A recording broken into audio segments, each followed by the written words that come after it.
নমস্কাৰ ডিৱাই 365 বিশেষ অনুষ্ঠান মিড মৰ্নিংলৈ মই মনীষা আপোনালোক সকলোকে স্বাগতম জনাইছো সাউতে এটা বছৰে বিদায় লোৱাৰ সময় আহি পালে বিভিন্ন ঘটনা পৰিঘটনাৰ মাজেৰে আমি আহি উপস্থিত হৈছো 2020 বৰ্ষৰ অন্তিম সময়ছোৱাত আৰু এই সময়ছোৱাত সকলোৱে জানে বিশেষকৈ বিদায় বৰ্ষটোৰ শেষৰ সময়ছোৱা বা নতুন বছৰ এটাৰ আৰম্ভণিৰ সময়ছোৱা পৰ্যটন ক্ষেত্ৰৰ বাবে কিমান গুৰুত্বপূৰ্ণ হৈ পৰে এই সময়খিনি হৈছে পিকনিক আৰু পৰ্যটনৰ ভৰপক সময় কিন্তু পূৰ্বৰ যি স্বাভাৱিক পৰিৱেশ এতিয়া পৰ্যটন ক্ষেত্ৰত উভতি আহিছে নে নাই এই মুহূৰ্তত ৰাজ্য চৰকাৰে বা স্বাস্থ্য বিভাগে বহু ক্ষেত্ৰত শিথিলতা আনি দিছে পৰ্যটনৰ ক্ষেত্ৰত আনি দিছে সেয়া হয়তো ৰাজকোষৰ অৱস্থাটো টনকিয়াল কৰাৰ বাবে বা গণতান্ত্ৰিক অৱস্থাটো বাহাল ৰখাৰ বাবে হয়তো নিৰ্বাচনৰ বাবে ইতিমধ্যে বিটিচি দিন বাৰু ঠিক কৰা হ'ল কিন্তু ইয়াৰ মাজতে আমি স্বাভাৱিক পৰিৱেশৰ মাজত উভতি যাবৰ বাবে নিজে কি ধৰণে সজাগ হৈ থকাটো প্ৰয়োজন পৰ্যটন ক্ষেত্ৰত এতিয়া পৰিৱৰ্তন আহিছেনে আৰু চিকিৎসকে এই সময়ছোৱাত সজাগ হৈ থাকিবলৈ কি পৰামৰ্শ আগবঢ়াব এই সমূহ বিষয় সন্দৰ্ভতে আজি আলোচনা কৰি মিড মৰ্নিঙত আমি এই অনুষ্ঠানত অতিথি হিচাপে কেইবাগৰাকী অতিথিক আমন্ত্ৰণ জনাইছোঁ আমাৰ সৈতে আছে ডক্টৰ গীতাৰ্থ ৰয় মেধি তেওঁ মুখ্য কাৰ্যবাহী বিষয়া নৰ্থ ইষ্ট কেঞ্চাৰ হাস্পতালৰ আমি দেখুৱাইছোঁ আপোনালোকক আছে প্ৰাঞ্জল বৰা তেওঁ মুখ্য বাণিজ্যিক পৰিচালক জনমভূমি হোটেল এণ্ড ৰিজৰ্টৰ লগতে আছে এগৰাকী গৃহিণী ভূপালী শৰ্মা আপোনাক স্বাগতম জনাইছোঁ আৰু কিছু সময় পিছতেই মনীষা দাস নামৰ এগৰাকী বিশেষ অতিথি আমাৰ সৈতে সংযুক্ত হ'ব তেওঁ ট'ৰ অপাৰেটৰ এই বিভিন্ন সময়ছোৱাত তেওঁলোকে কি পৰিৱেশৰ মাজত আগবাঢ়িছে এতিয়াৰ পৰিৱেশ কেনেকুৱা সেই সন্দৰ্ভতে তেওঁলোকে আমাৰ সৈতে আলোচনা কৰিব আপোনালোক আটাইকেইজনকে স্বাগতম জনাইছোঁ আমাৰ বিশেষ অনুষ্ঠানটিলৈ প্ৰথমে ডক্টৰ গীতাৰ্থ ৰয় মেধি আপোনাৰ ওচৰলৈ আহিছোঁ ইতিমধ্যে সাম্প্ৰতিক পৰিৱেশ আপোনালোকে দেখিছে বিটিএডি এলেকাৰ পৰিৱেশ আপোনালোকে দেখিছে ৰাসলীলা আৰম্ভ হৈছে প্ৰথম প্ৰশ্ন আপোনালৈ কৰোনা কাল অসমত শেষ হ'ল নেকি এইটোতো এটা মানে কৰোনা কাল শেষ হোৱা বুলিতো আমি ক'ব নোৱাৰোঁ আমি দেখি আছোঁ যে গোটেই বিশ্বতে কি ঘটি আছে বহুতো জাগাত এতিয়া আপুনি দেখিছে শুনিবলৈ পাইছে যে কিছুমান জাগাত ইণ্ডিয়াৰ বাহিৰত হয়তো লকডাউন দিছে দিল্লী বা গুজৰাটত আমি দেখিছোঁ যে এটা ছেকেণ্ড ৱেভ আহিছে হয়তো অসমতো আহিব পাৰে সেইটো কাৰণে কৰোনা কাল শেষ হোৱা বুলি কিছুমান আমাৰ মানুহে হয়তো ক'ব পাৰে বা মানি ল'ব পাৰে কিন্তু আচলতে এইটো এতিয়াও শেষ হোৱা নাই এতিয়া চাওক যিকোনো এটা যেতিয়া পেণ্ডেমিক আহে যেনেকৈ কৰোনা এটা পেণ্ডেমিক চলি আছে আহি যোৱা বুলি নকওঁ এতিয়াও চলি আছে আমাৰ চ' মানুহে দুটা ধৰণৰ মানে এণ্ডিং থাকে এটা থাকে ছ'চিয়েল এণ্ডিং এটা থাকে মেডিকেল এণ্ডিং যেতিয়া আমাৰ মাজত ভেকচিন আহি পাব আৰু এই বেমাৰটোৰ মানে এই ভাইৰাছটোৰ এটা মানে আমি চিকিৎসা বিচাৰি উলিয়াম তেতিয়াহে আমি ক'ব পাৰোঁ যে মেডিকেল এণ্ডিং তাৰে পিছত যে মানুহবোৰ ছেফ আপোনালোকে দেখিছে গৱেষণা চলি আছে বহুতো দেশে এইটো গৱেষণা চলাই আছে আমাৰ ভাৰতবৰ্ষতো চলি আছে আৰু কিন্তু কথাটো হৈছে যে মানুহবোৰ একচুৱেলি হৈ গৈছে অধৈৰ্য এতিয়া যে মাজতে ইমান দীঘলীয়া এটা লকডাউন গ'ল আপোনালোকে ইকনমিক কেটাষ্ট্ৰফটো দেখিছে টুৰিজিম বিজনেছ কেনেকৈ হাৰ্ম হৈছে এইটো সকলোৱে দেখিছে চ' এতিয়া ঘটনাটো হৈছে যে মানুহবোৰো মানে নিজে চলিব লাগে অসহ্য পাই গৈছে সেইবাবে তেওঁলোকে নিজে নিজৰ ফালৰ পৰা এটা মানে ছ'চিয়েল এণ্ডিং নিজে নিজৰ ফালৰ পৰা ডিক্লেয়াৰ কৰি দিছে এতিয়া বহুতো মানুহে কয় যে কৰোনা বুলি একো নাছিলেই বা কৰোনা শেষ হৈ গৈছে সেইটো এটা ভুল কথা কৰোনা এতিয়াও শেষ হোৱা নাই কেছেছবোৰ কমিছে ডেথ ৰেট যিটো আছিলে আগতে সেইটো কমিছে কিন্তু এতিয়াওতো যিবোৰ আমাৰ এই কোৱাৰেণ্টাইন চেণ্টাৰ আছিলে সেইবোৰতো এতিয়াও পেচেণ্ট আছে প্ৰাইভেট হস্পিটেলবোৰে হওক বা গভৰ্ণমেণ্ট হস্পিটেলবোৰত হওক এতিয়াও তাতে পেচেণ্ট আছে আৰু ডেথ ৰেটটো কমিছে কাৰণ মানুহবোৰ সজাগ হৈছে আগতে হয়তো এটা মানে হেৰিত যিটো আমি স্ক্ৰিনিং কৰিছিলোঁ আগতে স্ক্ৰিনিং কৰিছিলোঁ চ' এতিয়াও সেইটো স্ক্ৰিনিং কৰি আছোঁ আমি কিন্তু সেই স্ক্ৰিনিংটোত এতিয়া দেখিছোঁ যে পজিটিভ কেছেছ বহুত কমি গৈছে কিন্তু যদি মানুহে এতিয়া যেনেকৈ ইলেকশ্যন ডিক্লেয়াৰ কৰিছে ৰাসলীলাও আৰম্ভ হৈছে মানুহ মানে কিছুমান নিয়মবোৰ যিটো কৰোনা প্ৰট'কল যিটো চৰকাৰে দিয়া প্ৰট'কলটো যিটো মানে ইউনিভাৰ্চেল প্ৰট'কলটো মানে মানুহে নিজে ডিক্লেয়াৰ কৰি দিছে যে কৰোনা কাল শেষ অসমত কিন্তু অসমৰ এই বিশ্বৰে এটা অংগ হয় যদি এই বিশ্বত এতিয়াও এই ভাইৰাছটো আছে তেতিয়াহ'লে অসমতো আছে কিন্তু এতিয়া কথাটো হৈছে যে মানুহে কিমান সজাগ থাকে আৰু আমি পাহৰি যোৱাটো উচিত নহয় ৰাজধানী দিল্লীৰ পৰিৱেশ কিছু সময় পূৰ্বে বা কিছু মাহ পূৰ্বে নিয়ন্ত্ৰণলৈ আহিছিল কিন্তু হঠাৎ পুনৰ সেই সংক্ৰমণ ভয়ংকৰ ৰূপত বৃদ্ধি পোৱা পৰিলক্ষিত হৈছে এইটো উত্তৰাঞ্চলতো বৃদ্ধি পাইছে আপোনাৰ গুজৰাটতো বৃদ্ধি পাইছে এতিয়া এইটো সময়ত য'ত এতিয়া মানুহবোৰ পিকনিকলৈ যায় বা ফুৰিবলৈ যায় গৈ আছে কিন্তু এই প্ৰট'কলটো মানি পেলাই চলাটোহে উচিত এইখিনি সময়ত পিকনিকো গৈছে বা ইলেকশ্যন মিটিঙতো গৈছে মানুহবোৰে কিন্তু ইলেকশ্যন মিটিঙত গৈ পেলাই মানুহবোৰে ছ'চিয়েল ডিষ্টেঞ্চিংটো মেইনটেইন কৰা নাই বা কিছুমানে মাস্কো নিপিন্ধে বা নিজৰ হাত পৰিষ্কাৰ কৰিও নাৰাখে এই কথাটো হ'ল যে মানুহে নিজে কিমান বচাই চলিব পাৰে কিমান মানি চলিব পাৰে সেইটোহে দৰকাৰী কাৰণ প্ৰত্যেকজন মানুহকে চাই ফুৰা বা মনিটৰ কৰাটো উচিত নহয় মানে সম্ভৱো নহয় সেইটো কাৰণে মানুহে নিজে বুজিব লাগিব যে তেখেতৰ জীৱনটো তেখেতৰ কাৰণে কি মিন কৰে কি মানে কি কাৰণ দেখিছে কিমান ডক্টৰে নিজৰ প্ৰাণ হেৰুৱাইছে এই বেমাৰটোৰ কাৰণে পেচেণ্টেটো হেৰুৱাইছে কিমান ডক্টৰে হেৰুৱাইছে কিমান স্বাস্থ্যকৰ্মীয়ে হেৰুৱাইছে কিমান আৰক্ষীয়ে হেৰুৱাইছে সো এই বস্তুটো এইবোৰ উদাহৰণ যাতে মানুহে পাহৰি নাযায় আৰু যেতিয়ালৈ ভ্যাকচিনটো নোলায় এই মানে এই পেণ্ডেমিকৰ সময়ত যেটো প্ৰটোকল সোশ্যাল ডিস্টেন্সিংটো সামাজিক দূৰত্বটো বজাই ৰাখিব লাগিব মাস্ক পিন্ধিব লাগিব হাত পৰিষ্কাৰ কৰি ৰাখিব লাগিব সো এইবোৰ বস্তু যাতে মানি চল হয় আৰু স্বাস্থ্যমন্ত্ৰী হিমন্ত বিশ্ব শৰ্মাই কিন্তু এবাৰ সকিয়াই দিছিল যে শীতকালত কৰোনা প্ৰকোপ বৃদ্ধি পোৱাৰ সম্ভাৱনা আছে এটো আগতেও কোৱা হৈছিল যে গৰমৰ সময়ত ভাইৰাছটো বৃদ্ধি নাপায় কিন্তু শীতকালত পায় হেতু তেখেতে ঠিক কথাই কৈছে যে শীতকালত বৃদ্ধি পোৱাটোৰ এটা সম্ভাৱনা আছে হয়তো হেতু কাৰণে দিল্লী বা গুজৰাটত যত আমাৰ ইয়াতে শীত আগতে আহে তাতে এই মানে আৰু এটা আপোনাৰ পেণ্ডেমিক আৰু এটা মানে ৱেভ দেখা গৈছে ঠিক আছে সেই পৰিবেশ এতিয়া অতৰি যোৱা নাই কোভিডৰ সংক্ৰমণ বা ভয়াবহতা এতিয়াও কিন্তু যদিও নিয়ন্ত্ৰিত বুলি ক'ব পাৰি কিন্তু সেই ভয়াবহতা এতিয়াও একেবাৰে শেষ হৈ যোৱা নাই সেই পৰিবেশ পুনৰ উভতি আহিব পাৰে তেনেস্থলত চৰকাৰে যিসমূহ বা স্বাস্থ্য বিভাগে যিসমূহ নীতি নিয়ম বান্ধি দিছে আমাৰ অনুৰোধ যে প্ৰতিগৰাকী ৰাইজে কোভিড প্ৰটোকল মানি চলক পূৰ্বৰ সেই পৰিবেশ বা সেই ভয়ংকৰ বিভীষিকাময় সেই পৰিবেশ পুনৰ অসমত হোৱাটো কোনেও নিবিচাৰে আৰু এই সময়ছোৱাত যেহেতু 2019 চনৰ ডিসেম্বৰ মাহৰ পৰা সকলোৰে নিশ্চয় মনত আছে প্ৰথমে কাবি উঠি আন্দোলন আৰম্ভ হ'ল তাৰ পিছত কৰোনাৰ লকডাউন এই সমগ্ৰ বিষয়ে কিন্তু বিপৰ্যস্ত কৰি পেলাইছে পৰ্যটন ক্ষেত্ৰ প্ৰায় এটা বছৰ ধৰি বিপৰ্যয়ৰ গৰাহত থকা পৰ্যটন ক্ষেত্ৰ কেতিয়াকৈ পুনৰ ঠন ধৰি উঠিব পৰ্যটন ক্ষেত্ৰৰ সৈতে দীৰ্ঘ দিনে জড়িত হৈ থকা প্ৰাঞ্জল বৰা পুনে আপোনাৰ ওচৰলৈ আহিছো এটা দীঘলীয়া সময়ৰ কথা ইতিমধ্যে ব্যক্ত কৰিছো পূৰ্বৰ সেই পৰিবেশ এতিয়া আপুনি পৰ্যটন ক্ষেত্ৰত পুনৰ দেখিছেনে মনিষা আপুনি এটা সময় উপযোগী এটা কোৱেশ্চন খুদিছে আপোন প্ৰথমতে আপোনাক ধন্যবাদ জনাইছো কৰোনা সৃষ্ট কালৰ আগৰ পৰা অসমৰ পৰ্যটনৰ ক্ষেত্ৰখনত আমি বহুত অসুবিধাৰ সন্মুখীন হৈছো আপুনি হেতু দেখিছে যেহেতু সংবাদ মাধ্যমৰ সৈতে জড়িত এজন ব্যক্তি হিচাপে যেহেতু নৱেম্বৰ ডিসেম্বৰ মানৰ পৰা অসমত কাৰ এটা বহুল প্ৰভাৱ পৰিছিল বন্ধ হৈছিল যথেষ্টভাৱে এই বন্ধটোৰ সংস্কৃতিৰ কাৰণে হে বন্ধৰ কাৰণে কি হ'ল যে অসমত পৰ্যটনৰ এটা বাধা আহি পৰিলে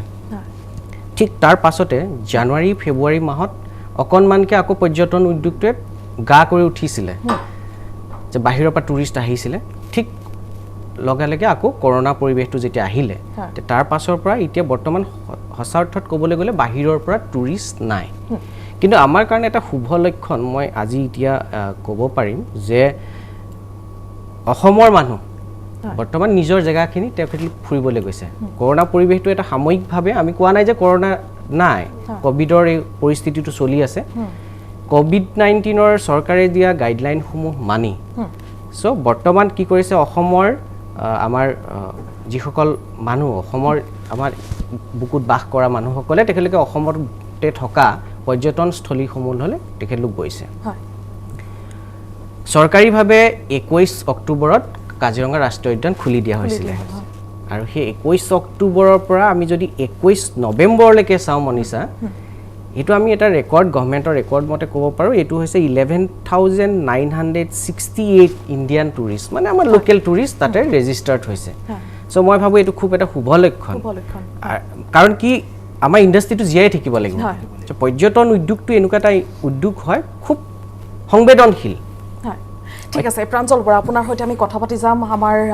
আন্দোগৰাকী অতিথি ইতিমধ্যে আছে তেওঁলোকৰ সৈতেও কথা পাতিম কিন্তু আজি সকলোৱে জানে গুৱাহাটী মহানগৰীত পুনৰ ত্ৰাসৰ সৃষ্টি কৰিছে এটা নাহৰ ফুটুকি বাঘে সেই বিষয়টোলৈ আপোনালোকক লৈ যাবলৈ বিচাৰিছো গুৱাহাটী মহানগৰীৰ মাজমজিয়াত পুনৰ বাঘৰ মুক্ত বিচৰণ আৰু এইবাৰ ঘটনাৰ স্থান গণেশগুৰি আৰু এই বাঘটোক এতিয়া ট্ৰেংকুলাইজ কৰিবলৈ হাপ্ৰাণ চেষ্টা চলোৱা হৈছে সেউতীয়া পৰিৱেশ ঘটনাস্থলীৰ পৰা আমাৰ সাংবাদিক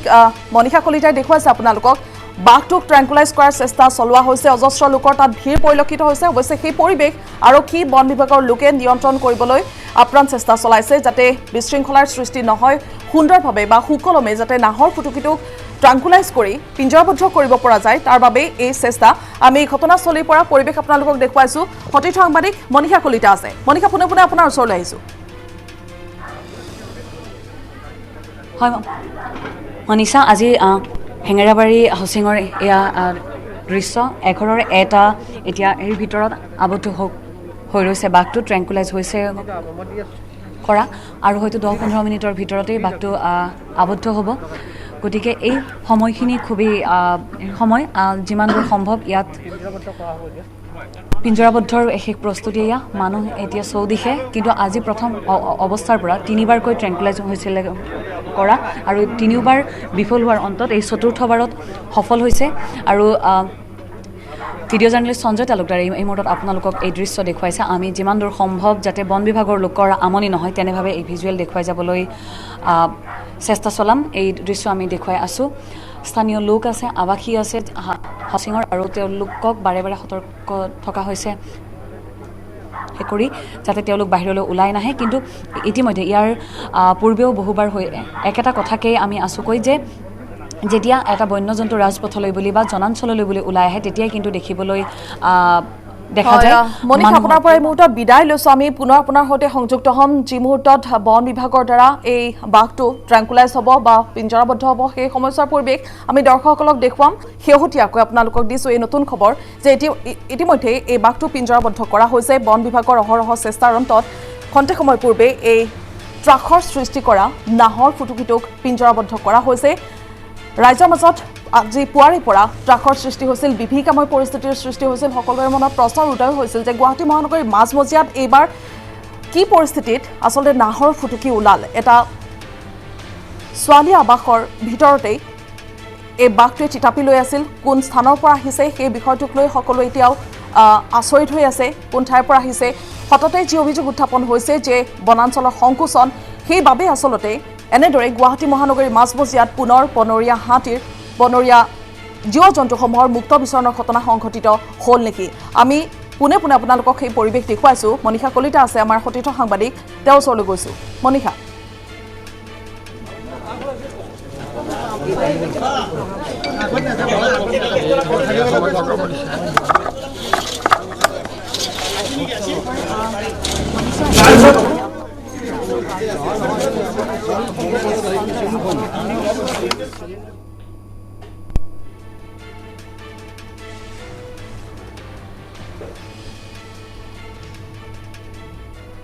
আমি দেখুৱাইছোঁ আপোনালোকক সেই পৰিৱেশ শ্বাসৰুদ্ধকৰ এক পৰিৱেশ দীৰ্ঘ সময় ধৰি সেই পৰিৱেশ বিৰাজমান আছিল এই স্থানত আমি জনাইছোঁ আপোনালোকক প্ৰথমতে এটা গাৰ্লছ হোষ্টেলৰ ৰুমত পোৱা গৈছিল এই নাহৰ ফুটুকিটোক সোফাৰ তলত সোমাই থকা অৱস্থাত এই নাহৰ ফুটুকিটোক প্ৰত্যক্ষ কৰা হৈছিল তাৰ পিছতে হাহাকাৰ লাগিছিল সমগ্ৰ অঞ্চলটোত ট্ৰেংকুলাইজ কৰিবলৈ যেতিয়া চেষ্টা চলোৱা হৈছিল তাৰ পৰা ওলাই আহিছিল এই নাহৰ ফুটুকিটো বিভিন্ন প্ৰান্তত ভ্ৰমি ফুৰাৰ অন্তত তৃতীয়বাৰ চেষ্টা কৰাৰ পিছত এই নাহৰ ফুটুকিটোক ইতিমধ্যে ট্ৰেংকুলাইজ কৰা হৈছে আৰু সেই পৰিৱেশ সতীৰ্থ সাংবাদিক মনীষা কলিতা আপোনালোকক দেখুৱাইছে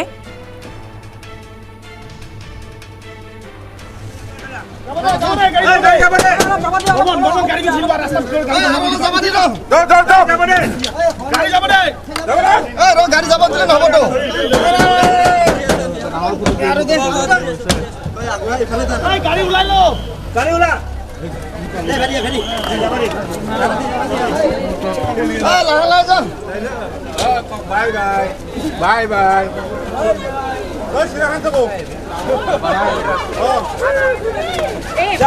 Hai, Robana. Tadi. Agak ja.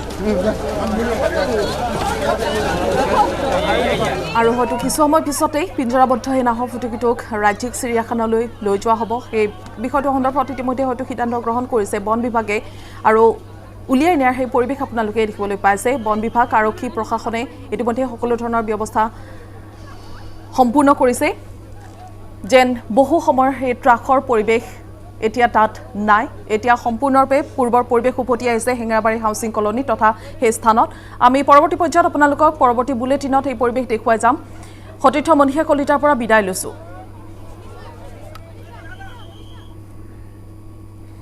Mid মৰ্নিঙৰ আজি বিষয়বস্তু হৈছে কৰোনা কালত পিকনিক আৰু পৰ্যটন আমি পৰিৱেশসমূহ ইতিমধ্যে আপোনালোকক দেখুৱাইছোঁ ইতিমধ্যে আমাৰ সৈতে উপস্থিত আছে কেইবাগৰাকীও অতিথি আমি চিকিৎসকৰ পৰামৰ্শ লৈছোঁ তাৰ উপৰিও প্ৰাঞ্জল পৰা দীৰ্ঘদিনে যিগৰাকী ব্যক্তি এই বিভাগটোৰ সৈতে পৰ্যটনৰ বিভাগটোৰ সৈতে জড়িত হৈ আছে তেওঁৰ সেই অভিজ্ঞতা আজিৰ পৰিৱেশ আৰু পূৰ্বৰ পৰিৱেশ তেওঁ কি দেখিছে বৰ্তমান অৱস্থাত আমি সেই বিষয়টো তেওঁলোকৰ পৰা ইতিমধ্যে জানিছোঁ কিন্তু পোনে পোনে এগৰাকী গৃহিণী মোৰ সৈতে আছে ভূপালী শৰ্মা তেওঁৰ ওচৰলৈ যাব বিচাৰিছোঁ বাইদেউ দীৰ্ঘদিনীয়া অসমৰ পৰিৱেশ আপুনি দেখিলে কৰোণা কাল এতিয়াও যোৱা নাই সেই পৰিৱেশ এতিয়াও বিৰাজমান কিন্তু ইয়াৰ মাজতে বিভিন্ন ক্ষেত্ৰত শিথিলতা অনা হৈছে পৰ্যটন ক্ষেত্ৰ বা পিকনিক এতিয়া তাত কোনো ধৰণৰ বিশেষ বাধ্যবাধকতা বা নিষেধাজ্ঞা নাই আপুনি নিজকে কি বুলি চিন্তামুক্ত বুলি ভাবেনে আপুনি বনভোজ খাবলৈ যোৱাৰ এটা মন লৈ এতিয়া আপুনি পাৰিছেনে থাকিব নাই নাই সাম্প্ৰতিক পৰিৱেশটো সন্দৰ্ভত আপোনাৰ ক'বলগীয়াখিনি কি হয় ক'বলগীয়া এইখিনিয়ে যে এতিয়াও আচলতে আমি কৰোণা মুক্ত হোৱা নাই কাৰণ আমাক যদিও এতিয়া গভৰ্ণমেণ্টে শিথিল কৰি দিছে কিছুমান বস্তু কিন্তু হ'লেওতো কৰোণা মুক্ত বুলি কোৱা নাই আৰু এতিয়াও সাংঘাতিক ধৰণে বাহিৰত কিছুমান জেগাত হৈয়ে আছে আৰু এতিয়া যিটো ছেকেণ্ড ফেজ আহিছে এইটোতো আৰু ডেডলি হৈ আহিছে আৰু বেছি ষ্ট্ৰং হৈ আহিছে কাৰণ যিহেতু এইটো মিউটেশ্যনৰ পৰা হয় ভাইৰাছটো আৰু সেইটো কাৰণে কি হৈছে ডক্টৰে বেছি ভালকৈ জানিব তথাপি জাষ্ট মই এজ এ লেইমেন মই জাষ্ট কথাটো কৈছোঁ আৰু এইটো কি হৈছে যে সি সেইকাৰণে যিমানে তাৰ মানে হেৰি হয় তাৰ ওপৰত মেডিচিন পৰে বা ট্ৰিটমেণ্টছ কৰে সি তাক নিজকে ইমিউন কৰি পেলাই সি নিজকে আৰু ষ্ট্ৰং কৰি সি যেতিয়া ছেকেণ্ড টাইম ওলায় সি আৰু ষ্ট্ৰং হৈ ওলায় চ' সেইটো কাৰণে এতিয়া যিটো ফেজ ষ্টাৰ্ট হৈছে এইটো খুব ডেডলি মানে ফেজ হয় আৰু সেইকাৰণে মানুহ আচলতে বেছি সজাগ হ'ব লাগে এতিয়াহে যেতিয়া ফাৰ্ষ্ট লকডাউন দিছিলে বা যেতিয়া পেণ্ডেমিকটো ষ্টাৰ্ট হৈছিলে তেতিয়া বস্তুটো ইমান ভয়াৱহ নাছিলে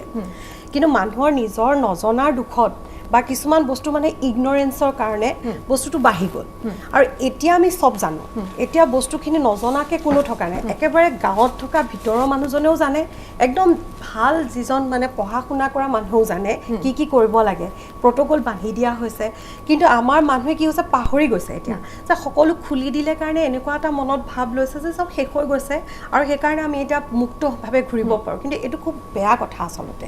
সেইকাৰণে প্ৰত্যেক এতিয়া সজাগতাটো আৰু বেছি বৃদ্ধি কৰিব লাগে মানুহৰ মাজত যাতে বিশেষকৈ মাস্ক ব্যৱহাৰ কৰা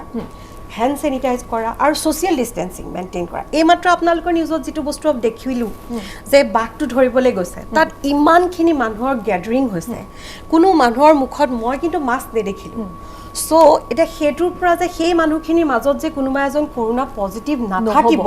সেইটোতো আপুনি কেতিয়াও গেৰাণ্টি দি ক'ব নোৱাৰে চ' পিকনিক স্থলীবিলাক এতিয়া যে খুলি দিছে মই কিন্তু পিকনিকৰ এনেই এগেইনষ্ট নহয় কিন্তু এইটো সময়ত কিন্তু পিকনিক যোৱাটো ময়ো কিন্তু সমীচীন বুলি নাভাবোঁ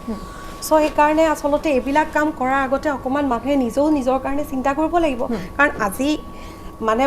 মই যদি আজি চিন্তা কৰোঁতে মই মোৰ নিজৰ পৰিয়াল বা মোৰ নিজৰ যিখিনি মোৰ ছাৰাউণ্ডিংছৰ কাৰণে প্ৰত্যেকে তেনেকৈ যদি নিজৰ কাৰণে চিন্তা কৰে তেতিয়াহ'লে গোটেই ছাৰাউণ্ডিংছটোৱে আচলতে ছেফ হৈ থাকিব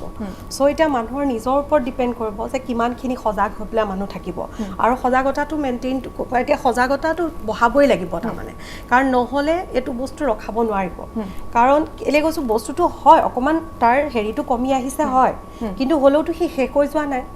আৰু শেষ নোহোৱালৈকে মানুহ সাৱধান হৈ থাকিবই লাগিব বুলি মই ভাবোঁ হয় আৰু আপুনি দীৰ্ঘদিনীয়া পৰিৱেশসমূহ দেখিছে যেতিয়া কঠোৰ নীতি নিয়ম বান্ধি দিয়া হয় তেতিয়াহে মানুহে সেই নীতি মানি চলে তেতিয়াহে কৰোণা আছে বুলি মনতে হয়তো ভাবে আৰু শেহতীয়াকৈ আপোনালোকে জানে যে স্কুল কলেজ এতিয়াও সম্পূৰ্ণৰূপে খুলি দিয়া হোৱা নাই সেই পৰিৱেশটো এতিয়াও বিৰাজমান ছাত্ৰ ছাত্ৰীসকলক লৈ এতিয়াও চিন্তা কৰিছে স্বাস্থ্য বিভাগে তাৰ মাজতে আপুনি কি ভাবে যে যি শিথিলতা অনা হৈছে সেয়া উচিত নে অনুচিত নাই এনেইটোতো হয় ল'ৰা ছোৱালীবিলাকৰ পঢ়া শুনাততো হেম্পাৰ হৈছে কিন্তু হ'লেওতো এতিয়া ল'ৰা ছোৱালীবিলাকে কেতিয়াও কাৰণ ডাঙৰ মানুহে যেতিয়া নিজে মানা নাই সৰু ল'ৰা ছোৱালীক কেতিয়াও আপুনি সেইটো গেৰাণ্টি দি ক'ব নোৱাৰে যে সিহঁতি সেইখিনি কথা মানিব প্ৰট'কল কাৰণ মই এতিয়া নিজেই দেখি আহিছোঁ মোৰ ঘৰৰ সন্মুখতে মই নাম নকওঁ কোন স্কুল তাত দেখিছোঁ গভৰ্ণমেণ্ট স্কুল হয় খুলি দিছে তাত ল'ৰা ছোৱালী কোনো কাৰো ল'ৰাৰ মুখত মাস্ক দেখা নাই বা হেৰি গাৰ্জেনবিলাক ৰখি থাকে তেওঁলোকেও একে ওচৰ চাপি পেলাই আড্ডা মাৰি থাকে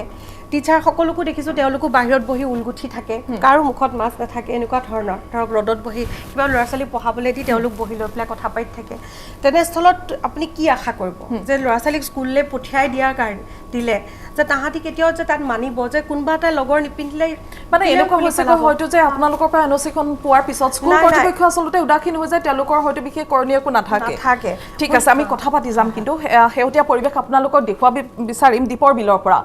সকলোৱে জানে পৰ্যটনথলী গুৱাহাটী মহানগৰীৰ সমীপৱৰ্তী স্থানতে অৱস্থিত এই পৰ্যটন ক্ষেত্ৰলৈ বহু লোক বিভিন্ন ঠাইৰ পৰা আহে কিন্তু আজিৰ তাৰিখত এই পৰ্যটনথলীৰ পৰিৱেশ কেনেকুৱা সতীৰ্থ সাংবাদিক শোভানা চৌধুৰী তাত উপস্থিত আছে তেওঁৰ জৰিয়তে স্থানীয় লোকসকলৰ মন্তব্য তাৰ বৰ্তমানৰ পৰিৱেশ সকলো আমি জানিব বিচাৰিম শোভানা হয় মনীষা কাৰণ শীতৰ আগমনৰ লগে লগে বিভিন্ন যিসমূহ পৰ্যটনস্থলী আছে সেই পৰ্যটনস্থলীসমূহলৈ যিসমূহ পিকনিকৰ বাবে লোক আহে তেওঁলোকৰ আগমন হয় বিভিন্ন ঠাইৰ পৰা কেৱল গুৱাহাটী মহানগৰীয়ে নহয় বিভিন্ন ৰাজ্যৰ বিভিন্ন প্ৰান্তৰ পৰা লোকসকল পিকনিকৰ বাবে আহে আৰু দীপৰ বিলৰ কথা যদি কোৱা হয় দীপৰ বিল এনেকুৱা এটা পৰ্যটনস্থলী য'ত বিভিন্নজন মানুহ আহি ইয়াত পিকনিকৰ বাবে তেওঁলোকে ইয়াৰ সৌন্দৰ্য উপভোগ কৰিব পাৰে আৰু সমান্তৰালভাৱে কোৱা হয় যে দীপৰ বিলৰ সেই আগৰ পৰিসৰ বা আগৰ সেই পৰিৱেশ নাই কিন্তু তথাপিও যেতিয়া পিকনিকৰ কথা আহে দীপৰ বিলখন হয়তো সকলোৰে পচন্দ আৰু যিহেতু বিভিন্ন পৰিভ্ৰমী চৰাই দীপৰ বিললৈ আগমন হয় শীতৰ এই সময়ছোৱাত কিন্তু পৰিভ্ৰমী চৰাইৰ সেই আগমন যদিও কম হৈছে কিন্তু এইবাৰ কৰোনা কালৰ বাবে বিভিন্ন পিকনিক স্থানসমূহত পৰ্যটক আহিবনে নাহে বা লোকৰ ভিৰ হ'বনে নহয় সেইটো এটা লক্ষণীয় বিষয় কাৰণ কৰোনা মহামাৰীৰ বাবে বিভিন্ন ধৰণৰ সমস্যা বিভিন্ন ধৰণৰ ঠাইত লোকৰ সমাগমৰ যি বাধা নিষেধ আছে সেইবোৰ মানুহে মানিবনে নাই কাৰণ কৰোনাৰ এই মুহূৰ্তটো কৰোনাৰ যি ভয়াৱহতা সেই ভয়াৱহতা আমাৰ মাজত আছে কাৰণ দীপৰ বিলৰ কথা যিহেতু আপুনি উল্লেখ কৰিছে দীপৰ বিলখন মোৰ সহযোগী অমল আছে অমলক মই এবাৰ দীপৰ বিল দেখুৱাই ল'ব বিচাৰিছোঁ দীপৰ বিলৰ এয়া হৈছে পৰিৱেশ কিন্তু দীপৰ বিলৰ চৌহদৰ কথা যদি কোৱা হয় তেন্তে দীপৰ বিলৰ এই সময়ছোৱাত কাৰণ মনীষা কৈছোঁ যে শীতৰ আগমনৰ লগে লগে দীপৰ বিলৰ যিখিনি স্থানীয় বাসিন্দা আছে ইয়াৰ লোকসকলে তেওঁলোকৰ বিভিন্ন ধৰণৰ ব্যৱসায়ৰ লগত জড়িত আছে পৰ্যটনস্থলী এখনৰ উপাৰ্জনৰ ক্ষেত্ৰতো বিভিন্ন ধৰণৰ তেওঁলোক আনুষাংগিকভাৱে সকলোবোৰ বস্তু জড়িত হৈ থাকে ইয়াত স্থানীয় লোকসকল আছে যিহেতু আৰু এজন দুজন হয়তো আমি ইয়াত পৰ্যটকো পাব পাৰোঁ কাৰণ ইতিমধ্যে যিহেতু সময় বেয়া গতিকে পৰ্যটক আমি সেই মুহূৰ্তত সিমানকৈ যোৱা বছৰৰ নিচিনা পামনে নাই বা কেনেকুৱা ধৰণৰ পৰিৱেশ সেই পৰিৱেশটো ইয়াত যিসকল স্থানীয় লোক আছে তেওঁৱেই ক'ব দাদা অকণমান যদি আগুৱাই আহে দীপৰ বিলত এই সময়ছোৱাত দীপৰ বিলৰ এই সময়ছোৱাত বিভিন্ন ধৰণৰ ঠাইৰ পৰা মানুহ আহে ইয়াৰ পৰিৱেশটো চাবৰ কাৰণে কাৰণ দীপৰ বিল বুলি ক'লে এটা পৰ্যটনস্থলী ইয়াৰ স্থানীয় বাসিন্দা হিচাপে আপোনালোকে কি কয় এইবাৰ কেনেকুৱা হ'ব বা কেনেকুৱা ধৰণৰ পৰিৱেশ আগতে আছিলে আগৰ দৰে এইবাৰ নহ'ব পাৰে কাৰণ লকডাউনত হেৰি হৈ গ'ল কৰোণাৰ ক্ষেত্ৰত বন্ধ হৈ আছে বহুত দিন এইবাৰ কি হয় এইটো সময়ত পৰ্যটন বা ইয়াত পিকনিকস্থলীলৈ মানুহ অহাৰ আগমন হয়নে এইটো সময়তো আগতে নাহে অক্টোবৰ মাহৰ পৰা আহে এতিয়া অহা নাই বৰ্তমানলৈকে এইবাৰ এইবাৰ নাই মনীষা উল্লেখ কৰিছে এওঁ যে অক্টোবৰ নৱেম্বৰ মাহৰ পৰা ইয়াত যিসকল লোক পৰ্যটক আহে তেওঁলোকে আহিবলৈ পিকনিকৰ বাবে আহে কিন্তু এইবাৰ লকডাউনৰ বাবে তেনেধৰণৰ পৰিৱেশ এইবাৰ দীপৰ বিলত নাই ইয়াত এজন ব্যক্তি আছে দাদা আপুনি ইয়াত থাকেনে নে বাহিৰৰ পৰা মই অকণমান আগত থাকোঁ মিৰ্জা হয় মোৰ ঘৰ ইয়াৰ পৰা 20 কিলোমিটাৰমান হ'ব দীপৰ বিললৈ হয়তো চাবলৈ কাৰণে দীপৰ বিললৈ সোমাই যাওঁ ইয়াতে আগত এটা ভীমাশংকৰ ধাম বুলি মন্দিৰ এটা আছে শিৱ মন্দিৰ তাৰ পৰা আহি ইয়াতে অকণমান চাই মেলি গুচি যায় এইবাৰ আহিলে পৰ্যটকবিলাক দেখা পাওঁ এতিয়া এইবাৰ নাই তেনেকুৱা এইবাৰ সেই পৰিৱেশটো নাই তেনেকুৱা এটাও দেখা নাই এতিয়ালৈকে বাহিৰৰ পাৰ্টি মানে পিকনিক কৰিবলৈ আহে কিছুমান ঘূৰিবলৈ আহে চাবলৈ আহে জেগাটো তো এতিয়ালৈকে এইবিলাক অহা নাই এতিয়ালৈকে পৰিৱেশৰ বাবে তেওঁলোকে কৰোনা কালৰ বাবে এইবাৰ পৰ্যটনস্থলী দীপৰ বিলত তেনেধৰণৰ মানুহৰ সমাগম নাই বুলি কৈছে কিন্তু মনীষা এই মুহূৰ্তত সমান্তৰালভাৱে এটা কথা উল্লেখ কৰিব লাগিব কাৰণ পৰ্যটনস্থলী এখনৰ কথা যেতিয়া কোৱা হয় কাৰণ দীপৰ বিল সম্বন্ধে DY365ত অহৰহ বিগত সময়তো বাতৰি প্ৰকাশ পাইছে কাৰণ দীপৰ বিলৰ সেই পৰিসৰ বা সেই পৰিৱেশ এই দীপৰ বিলত সেই আগৰ দৰে পৰিৱেশ নাই পৰিভ্ৰমী চৰাইৰ যি চাবৰ কাৰণে লোকৰ সমাগম হয় সেই পৰিৱেশো নাই কিন্তু পিকনিক যি স্পট হিচাপে দীপৰ বিলক চিহ্নিত কৰা হয় বা দীপৰ বিলত বিভিন্নজন লোক আহে গতিকে ব্যৱসায়ীসকলৰ তেওঁলোকৰ যিসমূহ উপাৰ্জন এই পিকনিক স্পটত মানুহ যেতিয়া সমাগম হয় তেওঁলোকৰ বহুতভাৱে নিৰ্ভৰ কৰি থাকে দাদা আপোনালোক ইয়াতে থাকে গতিকে দীপৰ বিলত যিহেতু আগৰ নিচিনা এতিয়া পৰিৱেশ নাই মানুহ পিকনিকৰ বাবে অহা নাই কৰোণা মহামাৰীৰ কাৰণে অহা নাই আৰু আমি এইটোৱে জানো আগে পিছে আহিছিল এনেকুৱা দিনত দুই আহিছিল চৰাই চিৰিকটি আহিছিল কিন্তু এইবাৰ চৰাই চিৰিকটিও দেখা নাই তাৰ উপৰি পৰ্যটকটো আহে নাই তাৰ উপৰি ধৰ পিকনিক পাৰ্টি দুই এটা আহিছিল সৌগত আপোনাৰ পৰা বিদায় ল'ব লাগিব ধন্যবাদ জনাইছোঁ দীপৰ বিলৰ এই পৰিৱেশ আমাক দেখুৱাৰ বাবে আৰু এতিয়া নিৰ্মম পৰিৱেশ পৰ্যটনস্থলীসমূহত পিকনিক থলীসমূহত আৰু এই পৰ্যটন ক্ষেত্ৰৰ লগত জড়িত যিসকল ব্যৱসায়ী আছে তেওঁলোকৰ ওপৰতো মাধমাৰ পৰিছে কাৰণ তেওঁলোকৰ উপাৰ্জনৰ পথ সম্পূৰ্ণৰূপে বন্ধ হৈ পৰিছে কাৰণ পৰ্যটক এতিয়া নাই পৰ্যটনস্থলীসমূহত মূল প্ৰশ্নটোৱে সেইটো মনীষা দাস যে পৰ্যটন বিভাগটো পুনৰ ঠন ধৰি কেতিয়া উঠিব আপুনি দীৰ্ঘদিনে এই ক্ষেত্ৰখনৰ সৈতে জড়িত হৈ আছে আপোনাৰ ব্যক্তিগত অভিজ্ঞতাৰ পৰা সেউতীয়া পৰিৱেশ আপুনিও দেখিছে কি অনুভৱ হয় কেতিয়াকৈ সেই ভাল সময় পুনৰ উভতি আহিব ভাল সময় বুলি ক'বলৈ হ'লে নিশ্চয় যদি ঔষধ ওলায় মেডিচিন ওলায় আমাৰ ভেকচিন ওলায় তাৰ পিছতহে বোধ কৰোঁ মানুহে মনত বান্ধি ল'ব ফুৰিবলৈ যাম বুলি আৰু যিটো এতিয়া কৈ থকা হৈছে যে অসমৰ পৰ্যটকসকল ইঠাইৰ পৰা সিঠাইলৈ গৈছে আমাৰ গুৱাহাটীৰ পৰা মানুহ কাজিৰঙালৈ গৈছে কিন্তু সেইখিনিয়ে আমাৰ যিখিনি মানুহ পৰ্যটনৰ লগত জড়িত হৈ আছে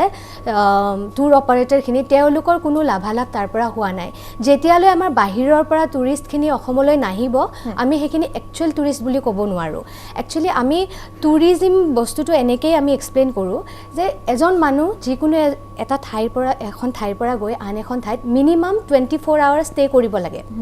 প্লাছ সেই লোকেল জাগাখিনিৰ আমি হোটেলত ষ্টে কৰিব লাগিল প্লাছ লোকেল মানুহখিনিক আমি কণ্ট্ৰিবিউট কৰিব লাগিল আজি যদি মই গুৱাহাটীৰ পৰা গৈ মই পবিতৰাৰ পৰা ঘূৰি আহিলোঁ একচুৱেলি আমি সেইটো টুৰিজিম বুলি নকওঁ আমাৰ টাৰ্মত এজ এ টুৰ অপাৰেটৰ আৰু যেতিয়ালৈকে এই সম্পূৰ্ণভাৱে নৰ্মেলাইজ হৈ নাযায় যেতিয়ালৈকে বাহিৰৰ পৰ্যটকখিনি আমি অসমলৈ আনিব নোৱাৰিম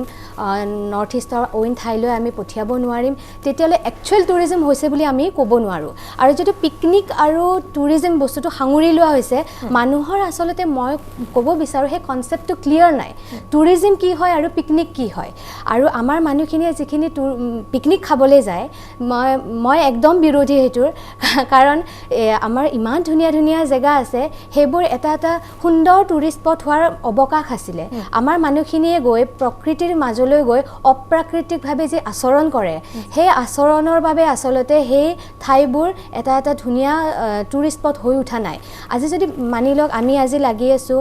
আমি মনেৰে বিচাৰোঁ যিখিনি মানুহ টুৰিজিমৰ লগত জড়িত হৈ আছোঁ আজি যদি বাহিৰৰ পৰা মানুহ এজন আহিছে অসমত অকল কাজিৰঙা কামাখ্যা ফুৰি ইয়াৰ পৰা গুচি নাযাওক যদি তেওঁ মেঘালয়ত 3 ৰাতি কটাইছে আমাৰ গুৱাহাটীতো 2 ৰাতি কটাওক তেতিয়া আমি গুৱাহাটীৰ ওচৰে পাজৰে যিবিলাক চাৰ্কিট হ'ব পাৰে যিবোৰ এতিয়াও হৈ উঠা নাই আমি কৈ আছোঁ মানুহে পিকনিক খাব গৈছে আমি আপুনি মই দিনটো ফুৰি আহিছোঁ সেইখিনিয়ে কিন্তু পৰ্যাপ্ত নহয় আজি আমি বিচাৰিছোঁ উত্তৰ গুৱাহাটী হাজোক লৈ এটা চাৰ্কিট হওক শুৱালকুছিক লৈ এটা চাৰ্কিট হওক আমাৰ পবিতৰাক লৈ এটা চাৰ্কিট হওক চানডুবিক লৈ চানডুবিৰ ওচৰে পাজৰে যিখিনি ধুনীয়া গাঁও আছে আমাৰ জলপ্ৰপাত আছে নদী আছে নৈ নিজৰা আছে সেইখিনিক লৈ এটা চাৰ্কিট হওক কিন্তু তাত যদি আমাৰ ইয়াৰে স্থানীয় লোকে গৈ পিকনিক খাই থাকে পিকনিকৰ নামত কি হয় আমি সকলোৱে জানো মদ্যপান কৰে তাত উৎপাত কৰে আৰু সকলোতকৈ বেয়া লগা কথাটোৱে হৈছে যে উচ্চ স্বৰত তেওঁলোকে সংগীত উপভোগ কৰে সেইখিনি আচলতে আপুনি যদি প্ৰকৃতিৰ মাজত গৈ সেই জেগাখিনি প্ৰকৃতিৰ লগত একাত্ম হোৱাটো উচিত তাত যাতে তাত থকা জীৱ জন্তুৱে আমাৰ কাৰ্যকলাপৰ পৰা অসুবিধা নাপায় সেই বস্তুটো মানে মনত ৰখা উচিত মই বিচাৰোঁ যিটো আমাৰ টিপিকেল মানে পিকনিক সেই বস্তুটো বন্ধই হ'ব লাগে লোকেল মানুহখিনি এইখিনি ক্ষেত্ৰত কনচাৰ্ণ হ'ব লাগে আৰু প্ৰশাসনৰো তাত কৰণীয় আছে তাত কিছুমান চাইনবোৰ্ড দিয়া যাওক যে আপুনি বাহিৰৰ পৰা প্লাষ্টিক অন্যান্য খাদ্য বস্তু আনি ইয়াতে আপুনি কনজিউম কৰিব নোৱাৰে যিখিনি কৰিব তাত মানে যিবিলাক আমি বস্তু তাত আনিম তাত যাতে প্লাষ্টিক আমি এৰি থৈ নাহোঁ বা লোকেল মানুহখিনিৰ কিবা এটা কণ্ট্ৰিবিউট হওক আপুনি এসাঁজ খাবলৈ বিচাৰিছে তাত ঠিক আছে কোনো অসুবিধা নাই আপুনি গাঁৱৰ লোকেল মানুহ ইনভলভ কৰি পেলাই সেই প্ৰকৃতিৰ অপৰূপ সৌন্দৰ্য উপভোগ কৰিব পাৰিব এসাঁজ ধুনীয়াকৈ খায়ো আহিব পাৰিব আপুনি যদি সদায় ঘৰতে ৰন্ধা খাদ্য খাইছে তাত গৈ ৰান্ধি নেখালেও হয় আচলতে আৰু তেনেকৈ যদি আমি এটা এটা ধুনীয়া চাৰ্কিট বনাই ল'ব পাৰোঁ তেতিয়াহ'লে বাহিৰৰ টুৰিষ্টখিনি আমি সেইবিলাক জেগা দেখুৱাব পাৰিম এটা ৰাতি আমি চানডুবিত বিদেশী পৰ্যটক এজনক ৰাখিব পাৰিম আজি যদি আপুনি চানডুবিত যায় শনিবাৰ ৰবিবাৰে তাত এনেকুৱা ভিৰ সেইটো আচলতে পৰ্যটনস্থলীখন মানে বেয়াৰ দিশেহে লৈ যোৱা যেন মোৰ অনুভৱ হয় আচলতে নিশ্চয় খুব ভাল কথা কৈছে মনীষা দাস আচলতে সব ক্ষেত্ৰত আমি চৰকাৰক দুখিলেই নহ'ব প্ৰশাসন যন্ত্ৰক দুখিলেই নহ'ব সকলোৰে দায়িত্ব জ্ঞান থকা উচিত পৰ্যটন ক্ষেত্ৰসমূহৰ পৰিৱেশ আমি বিনষ্ট কৰাটো উচিত নহয় বিশেষকৈ বনভোজস্থলীসমূহো ভালদৰে ৰখাৰ দায়িত্ব কিন্তু আমাৰেই এই সময়ছোৱাত যিহেতু পৰ্যটন আৰু বনভোজৰ বাবে এটা ভৰপূৰ সময় ক'ত কেনেধৰণৰ পৰিৱেশ এতিয়া দেখা গৈছে দীপৰ বিলৰ পিছত এই মুহূৰ্তত আপোনালোকক শিৱসাগৰৰ ৰংঘৰ বাকৰিলৈ লৈ যাবলৈ বিচাৰিছোঁ তাত যিহেতু সকলোৱে জানে এই সময়ছোৱাত পৰ্যটকৰ ভিৰ ঘটে আজিৰ তাৰিখত ৰংঘৰ বাকৰিত কি পৰিৱেশ আমাক দেখুৱাব পোনে পোনে মেৰেন দিহিঙীয়াই হয় এইটো সময়ত আমি উপস্থিত আছোঁ ঐতিহাসিক শিৱসাগৰৰ ৰংঘৰ বাকৰিত আৰু নাগৰিকত্ব সংশোধনী আইন আৰু বিধেয়ক এই দুটা কালীন যি পৰিৱেশ ৰাজ্যত বৰ্তি আছিলে সেই সময়তে ইয়াতে পৰ্যটন উদ্যোগে বহুতখিনি বাধা পালে বহুতখিনি ইয়াতে প্ৰায় বন্ধ হৈ গৈছিলে পৰ্যটক অহা তাৰপিছত আহিলে যিটো কৰোণাকাল এতিয়াও চলি আছে। এই পৰিপ্ৰেক্ষিতত যিহেতু বিদেশী পৰ্যটকটো বাদেই দেশীয় বা ৰাজ্যৰ পৰ্যটকসকলো ইয়ালৈ অহা বন্ধ হৈ গৈছিলে, পৰ্যটন উদ্যোগ প্ৰায় বন্ধ হৈ গৈছিলে ইয়াত। এই সময়ত এতিয়া লাহে লাহে যিহেতু বনভোজৰ বতৰ আহি পৰিছে, 2জন লোক অহা আৰম্ভ কৰিছে ইয়ালৈ। মই ইয়াতে জনাম, এজন কৰ্মচাৰী আছে ইয়াৰে, কি জনাব ইয়াতে আপোনালোকৰ এতিয়া আগৰ পৰিৱেশ আৰু ইয়াৰ আজিৰ পৰিৱেশ কেনেধৰণৰ? আগৰ পৰিৱেশটো এইটো সময়ত আমাৰ ডিচেম্বৰ মাহত মানে হেৰি পূৰা উদুলি মুদুলি হৈ থাকে, ৰংঘৰ বাকৰি, যিহেতু বনভোজৰ সময়। কিন্তু এতিয়া যিটো সময় একদম নিমামৰ পৰিৱেশ, ৰংঘৰ বাকৰি, হেৰিয়াৰ কৰোণা কাল, কাহ ইত্যাদিয়ে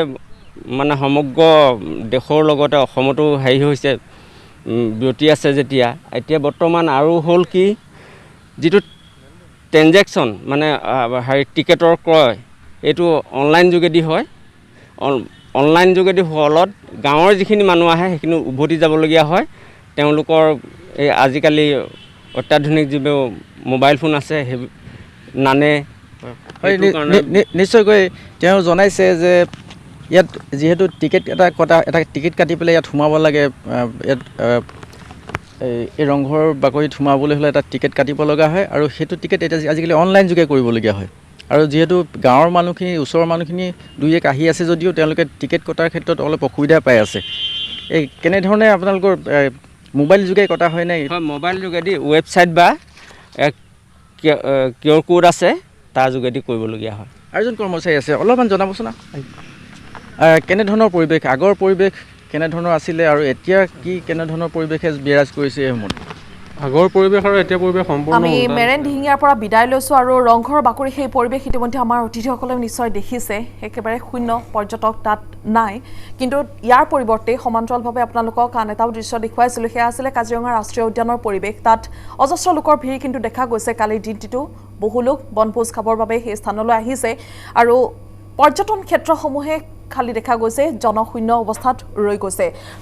প্ৰাঞ্জল বৰা, আপুনিও দীৰ্ঘদিনে এই কাজিৰঙা ৰাষ্ট্ৰীয় উদ্যানখনৰ সৈতে আপোনাৰ এটা বিশেষ সম্পৰ্ক আছে। আপুনি এতিয়া তাত থাকি কেনেকুৱা ধৰণৰ পৰিৱেশ দেখিবলৈ পাইছে? মনীষা, বৰ্তমান সময়ত যদি কয়, এতিয়া তালৈকে টুৰিষ্ট বুলি যি কয়, আমাৰ লোকেল টুৰিষ্ট অহা হৈছে। সেইটো মই অলপ আগতে ক'লোৱে আপোনাক, যিহেতু ষ্টেটিষ্টিক্সটো হৈছে যে আমি এমাহত 11,968 আমাৰ ৰেজিষ্টাৰ হৈছে, আৰু প্ৰায় 17জন ফৰেনাৰ আহিছিলে। মই যোৱাকালি কাজিৰঙা ৰাষ্ট্ৰীয় উদ্যানৰ সঞ্চালকৰ সৈতে কথা পাতিছিলোঁ, যে তেখেতে মোক জনাইছে যে যোৱাকালি দিনটোত 1950 মানে 1950জন মানুহৰ টুৰিষ্ট তাতে ৰেজিষ্টাৰ হৈছে। চ' সেইটো এটা মই ভাবোঁ দিনটোৰ কাৰণে এইটো এটা শুভ লক্ষণ, কাৰণ কি লোকেল টুৰিষ্ট হ'লেও তাতে আমাৰ কাজিৰঙা ৰাষ্ট্ৰীয় উদ্যানখনত আপোনাৰ সৰু বৰ মিলি নিয়াৰ এবাউট 74 এষ্টাব্লিছমেণ্ট আছে, hotel, resort, guest house, homestay. তাৰ পাছত কি হৈছে যে গোটেই 2টা পাৰ্কত জীপ চাফাৰীত নিয়াৰ এবাউট 300 মান জীপ আছে। গোটেই সেই 300 তাতে সেই লোকেল যিসকল নিবনুৱা, আমাৰ লোকেল যিসকল তাৰে উদ্যোগী, তেখেতসকল নিয়োজিত হৈ আছে। মই ভাবোঁ এই কৰোণা সৃষ্ট কালৰ মাজত অকণমান তাৰ অৱকাশ হোৱাৰ লগে লগে যি মানুহ অহা আৰম্ভ কৰিছে, অলপমান হ'লেও তেখেতসকলক এটা সকাহ দিছে। চ' সেইটো এটা শুভ লক্ষণ। কিন্তু ঠিক তাৰ লগে লগে আপুনি যিটো কথা মোক পিকনিকৰ কথাটো ক'লে, যে পিকনিকৰ কাৰণেও তাতে মানুহ আহিছে, কিন্তু আমি সঁচাকৈ মানে এই মঞ্চখনৰ পৰা মনীষা আমি সকলোকে আহ্বান জনাব লাগে যে অসমৰ যি পৰ্যটন থলীসমূহ আছে, পৰ্যটন থলীসমূহত পিকনিকটো হ'ব নালাগে। পিকনিক কৰক, আমি নকওঁ যে আপোনালোকে পিকনিক কৰিব নালাগে, পিকনিক কৰক, নতুন বছৰক আদৰক, একেলগে সমূহীয়াকৈ খাওক। কিন্তু আপোনালোকে যদি পৰ্যটনস্থলীলৈ যায় বা তাৰ দাঁতিকাষৰীয়া অঞ্চলত যদি পিকনিক কৰে, আপোনালোকে এজন ৰেছপনচিবল টুৰিষ্টৰ দৰে আপোনালোকে দায়িত্ব পালন কৰক। আপোনাক এই মুহূৰ্তত আপোনাক মই সুধিব বিচাৰিছোঁ, দ্বীপৰ বিলৰ পৰিৱেশ আপোনালোকক দেখুৱাইছিলোঁ, তাত পৰ্যটক নাই, সেয়া স্বাভাৱিক কথা। কৰোণা কাল বা বিভিন্নজনে ভয় কৰিছে, বিভিন্ন ঠাইৰ পৰা আহিবৰ কাৰণে হয়তো গুৱাহাটী মহানগৰীৰ আশে পাশে যিসমূহ ঠাই আছে সেইসমূহ আহিবলৈ ভয় কৰিছে। কিন্তু পৰিভ্ৰমী চৰাইৰ এটা সময়ত তাত যথেষ্ট আগমন পৰিলক্ষিত হৈছিল। আজি পৰিভ্ৰমী চৰাই দ্বীপৰ বিলত কিয় নাই? সেই পৰিৱেশ এটা কিহৰ বাবে গঢ় লৈ উঠিল? এইটো মনীষা আজিৰ ডেটত আমি যদি কওঁ, এইটো অত্যন্ত এটা মানে চিন্তাৰ বিষয়। মই প্ৰায়ে যিহেতু পৰ্যটনৰ ক্ষেত্ৰখনত জড়িত হৈ থকাৰ খাতিৰত মই বহুত নেচাৰেলিষ্টৰ লগতো কথা পাতিছোঁ তেখেতসকলে কৈছে যে বৰ্তমান সময়ত আমাৰ যিটো এটা পৰিৱেশ প্ৰাকৃতিকভাৱে আমি বন ধ্বংস যিটো আমাৰ যজ্ঞ চলি আছে আপোনালোকে দেখি আছে অলপ সময় আগত আপুনি দেখিলে যে গুৱাহাটীৰ খুদ মাজমজিয়াত আপোনাৰ বাঘ ওলালে হাতী মানুহৰ সংঘাত আপুনি সদায় দেখি আছে এই যিটো গ্লোবেল ৱাৰ্মিঙৰ ক্ষেত্ৰত মানে বিশ্ব যিটো কি বুলি কয় আমাৰ গ্লোবেল ৱাৰ্মিঙৰ ক্ষেত্ৰতে যে কি হৈছে যে আগৰ সময়ত অক্টোবৰ নৱেম্বৰ এই সময়খিনি হৈছে যে পৰিভ্ৰমী চৰাই অহাৰ সময় আৰু পৰিভ্ৰমী চৰাই আহে কিন্তু বৰ্তমান অসমত সো এই পৰিমাণটো আপুনি যেনেকৈ ক'লে যে দীপৰ বিলত নাই কাৰণ কি আমাৰ ইয়াত প্ৰদূষণৰ মাত্ৰাটো অত্যন্ত বেছি আপুনি দেখিছে দীপৰ বিলৰ গোটেই যদি সামগ্ৰিক পৰিৱেশটো চাই তেতিয়া আপুনি সেই কথাটো অনুধাৱন কৰিব পাৰি যে তালে অহাৰ সেই পৰিৱেশটোত হয়তো তেখেতলোকে বাধা পাইছে কিন্তু বৰ্তমানে মই যি জানিছোঁ কাজিৰঙালৈকে বহুতখিনি পৰিভ্ৰমী চৰাই কিন্তু এই সময়ত আহিছে কাৰণ কি কাজিৰঙাত মই ভাবোঁ সেই পৰিৱেশটো হয়তো বজাই ৰাখিব পাৰিছে কিন্তু কম বেছি পৰিমাণে আমি ভাবোঁ যে প্ৰত্যেকজন নাগৰিকে সচেতন নাগৰিকৰ নিচিনাকৈ আমি দায়িত্বশীল নাগৰিকৰ নিচিনাকৈ আমি পৰিচয় দিব লাগে আৰু অসমখন আমাৰ ভূপেন দাই কোৱা নিচিনাকৈ মনীষা আমি বিগত 10 বছৰত গোটেই অসমখনৰ পৰ্যটনটোক আমি আগবঢ়াই লৈ যাবলৈ চেষ্টা কৰিছোঁ আমি প্ৰথমতে এই বাহিৰত যেতিয়া গৈ আৰম্ভ কৰোঁ আমি ভূপেন দাৰ সেই গানেৰে আৰম্ভ কৰোঁ যে অসম আমাৰ ৰূপহী গুণৰো নাই শেষ ভাৰতৰে পূৰ্ব দিশত সূৰ্য উঠা দে গতিকে মই বিচাৰোঁ যে অসমখন এনেকুৱা সঁচাকৈ ভগৱান প্ৰদত্ত মানে ঈশ্বৰ সৃষ্ট এখন খুব সুন্দৰ অসমলৈ যোন টুৰিষ্ট আহে বিগত 10 বছৰত মোৰ যি অনুভৱ যিমান টুৰিষ্ট আমি লগ পাইছোঁ প্ৰত্যেকৰে কিন্তু অনুভৱ খুব ভাল আৰু ক'ব পাৰোঁ যে অসমীয়া হিচাপে অসমৰ মানুহ নহয় অত্যন্ত হস্পিটেলিটি যিটো কয় আতিথ্যতা সেইটো কিন্তু আমিও ভাৰতবৰ্ষৰ বিভিন্ন জেগালৈকে গৈছোঁ বিভিন্ন ঠাইলৈকে আমি গৈছোঁ কিন্তু মনীষা এটা কথা সত্য যে অসমীয়া মানুহৰ আতিথ্যতা এইটো আপুনি বিশ্বত হয়তো ক'তোৱে নাপাব আৰু সেই কথাটো ফৰেনাৰে হওক বা ইণ্ডিয়ানে হওক সেইটো স্বীকাৰ কৰে আৰু সেইটো ভাবোঁ আমাৰ কাৰণে এছেট আৰু আমি সেইটোক লৈ অসমী মাইক আমি যে কওঁ যে জাতি মাটি ভেটি ঠিক তেনেদৰে অসমী আইক আমি আগবঢ়াই লৈ যোৱাৰ কাৰণে মই ভাবোঁ সৰ্বোৎকৃষ্ট আমাৰ উত্তম মাধ্যম হৈছে পৰ্যটন এনেকুৱা এটা মাধ্যম যিটো জৰিয়তে আমি সেমি স্কিল আনস্কিল আৰু স্কিল মেন পাৱাৰক আমি ৰিলেটেড কৰি ৰাখোঁ আৰু ৰাজ্যখনৰ আমি লাখ লাখ নিবনুৱা জ্ঞাত আমি নিয়োজিত কৰিব পাৰোঁ আৰু আহিব লগা দিনত মই ভাবোঁ যে অসমৰ আমি যদি সকলোৱে মিলি সৰ্বস্তৰত যদি চৰকাৰ দল সংগঠন সাধাৰণ ৰাইজ যদি মিলি যদি আমি কাম কৰোঁ আমি ভাবোঁ যে অসমৰ পৰ্যটনক বিকাশ কৰি আমি অসমক আমি ভাৰতবৰ্ষৰ বুকুত আমি উজ্জ্বলাই তুলিব নিশ্চয় প্ৰাঞ্জলবাৰ আমি কথা পাতি যাম অন্যান্যসকলৰ সৈতেও আমি কথা পাতি যাম আমি ইতিমধ্যে বিভিন্ন প্ৰান্তৰ বিশেষকৈ পৰ্যটনস্থলী আৰু বনভোজস্থলীৰ পৰিৱেশ আপোনালোকক দেখুৱাইছোঁ আৰু সকলোৰে বিশেষ এটা আকৰ্ষণ থাকে ৰাজ্যিক চিৰিয়াখানাৰ প্ৰতি গুৱাহাটী মহানগৰীৰ এই ৰাজ্যিক চিৰিয়াখানাৰ পৰিৱেশ আপোনালোকে পূৰ্বৰ দিনতো দেখি আহিছে এটা নতুন বছৰক আদৰাৰ ঠিক সময়ছোৱাতেই বিভিন্নজনৰ ভিৰ হয় পৰিয়ালৰ সহিত এটা সুন্দৰ সময় পাৰ কৰিবৰ বাবে বিভিন্নজনৰ আগমন ঘটে কিন্তু আজিৰ তাৰিখত অতি পৰিতাপৰ বিষয় যে ৰাজ্যিক চিৰিয়াখানা কিন্তু বন্ধ কৰি ৰাখিবলগীয়া হৈছে কৰোণাকেন্দ্ৰিক পৰিৱেশৰ মাজত আমি আজি তাত উপস্থিত থকা মাধৱ দাসৰ সৈতে এই বিষয়টো সন্দৰ্ভত সংযুক্ত হ'বলৈ চেষ্টা কৰিছোঁ পোনে পোনে মাধৱৰ ওচৰলৈ গৈছোঁ মাধৱ ৰাজ্যিক চিৰিয়াখানা কেতিয়াকৈ খুলিব কৰ্তৃপক্ষৰ ভাষ্য কি তেওঁলোকে কি ধৰণে ব্যৱস্থা সাজু কৰিছে সেই সন্দৰ্ভত আপোনাৰ হাতত কি তথ্য আছে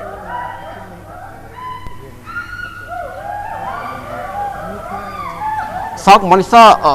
অতি এটা পাৰ্কসমূহ যদিও অসম চিৰিয়াখানা ৰাজ্যিক চিৰিয়াখানা এতিয়ালৈকে খোলা হোৱা নাই ইয়াৰ মূল কাৰণটো হৈছে আৰু মই দেখুৱাইছোঁ এয়া হৈছে গুৱাহাটী ৰাজ্যিক চিৰিয়াখানাৰ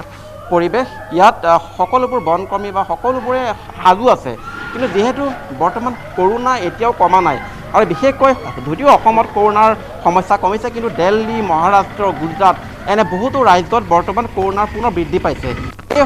এই বিষয়টো চিৰিয়াখানা কৰ্তৃপক্ষই একেবাৰে নিশ্চিত হ'ব পৰা নাই যে কিদৰে তেওঁলোকে চিৰিয়াখানা খুলিব আৰু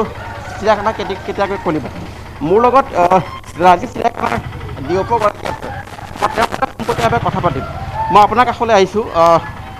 চিৰিয়াখানা কেতিয়া খুলিব সকলোৰে মনৰ প্ৰশ্ন চিৰিয়াখানা একচুৱেলি আগতে আমি ভাবি আছিলোঁ 1 ডিচেম্বৰৰ পৰা খুলিবৰ কাৰণে কিন্তু আমি এইটো চাই আছোঁ মানে কিছুমান লাইক মহাৰাষ্ট্ৰ নিউ দিল্লী এনেকুৱা জেগাত অলৰেডি ৰিইনফেকশ্যন শুৰু হৈছে অলদো আমাৰ অসমত এতিয়াতো কণ্ট্ৰলত আছে এতিয়াতো কৰোণা চিটুৱেশ্যনটো ভালে আছে কিন্তু আমি আৰু কিছুমান দিন ৱেইট কৰিব বিচাৰি আছোঁ ডিচিশ্যন ল'ব আগতে আমি নেক্সট উইক এটা মিটিং হ'ব, এটা আমি আমাৰ ছিনিয়ৰ অফিচাৰ লগত বহিম, পিছত এটা ডিচিশ্যন লোৱা যাব। কিন্তু যদি অ'পেন হ'ব এইটো ভিজিটৰ কাৰণে অকল অনলাইন টিকেটিঙেই আমি প্লেনিং কৰি আছোঁ। জুত মানে পেপাৰ টিকেট এইবিলাকতো দিয়া নাযাব, ইয়াতে মানে জেনেৰেটেড, ইয়াতে মানে কাউণ্টাৰত জেনেৰেট কৰি এইটো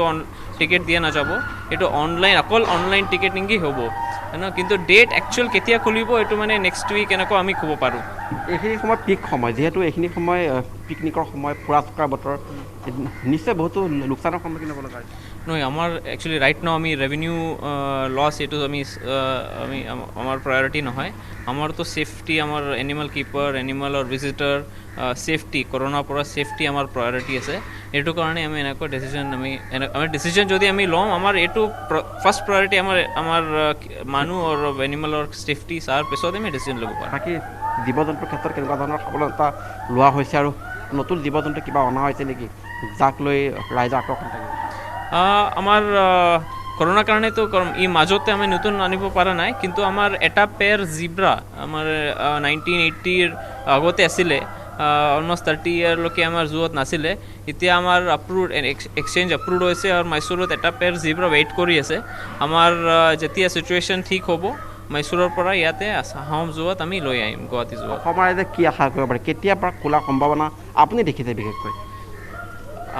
মিটিং হ'ব আপোনালোকৰ? আমি টেণ্টেটিভলি ডিচেম্বৰ 15 আমি ভাবি আছোঁ, মানে এইটো ইনদিনে নেক্সট 10 days কেনেকৈ চিটুৱেশ্যন হ'ব এইবিলাক চাৰ পিছত আমি এইটো ডিচিশ্যন ল'ব পাৰোঁ। আপুনি চাব পাৰে দিল্লী জু এনেকুৱা এতিয়াও বন্ধ আছে এইটো আমাৰ অ'পেনিং মানে এইটো বহুত ভালকৈ চিন্তা কৰি ল'ব লাগে। এইকাৰণে মষ্ট প্ৰবলি আমি ভাবি আছোঁ মষ্ট প্ৰবলি ডিচেম্বৰ 15 এনেকুৱা আমি কৰিব পাৰোঁ। আপোনাৰ পৰা বিদায় ল'ব লাগিব। ধন্যবাদ জনাইছোঁ মাধৱ, পোনপটীয়াকৈ এইখিনি তথ্য আমাক দিয়াৰ বাবে। আৰু এতিয়াও খোলা হোৱা নাই ৰাজ্যিক চিৰিয়াখানাৰ দুৱাৰ। 15 ডিচেম্বৰলৈ হয়তো পৰিৱেশ অনুকূল হোৱাৰ পিছত খুলি দিয়া হ'ব পাৰে সাধাৰণ ৰাইজৰ বাবে ৰাজ্যিক চিৰিয়াখানা। আৰু এই বিষয়টো সন্দৰ্ভতে পোনে পোনে আমি কথা পাতিম মনীষা দাসৰ সৈতে। হয়তো আপুনি জানেই যে ইতিমধ্যে বিভিন্ন ৰাষ্ট্ৰীয় উদ্যানৰ ক্ষেত্ৰত কেতবোৰ নীতি নিয়ম বান্ধি দিয়া হৈছে, ক'ভিড প্ৰট'কল তাত মানি চলা হৈছে। আৰু এটা গুৰুত্বপূৰ্ণ বিষয় তাতে সাঙুৰ খাই পৰিছে যে 60 ঊৰ্ধৰ আৰু 10 বছৰ তলৰ ব্যক্তি তাত প্ৰৱেশত বাধা আৰোপ কৰা হৈছে।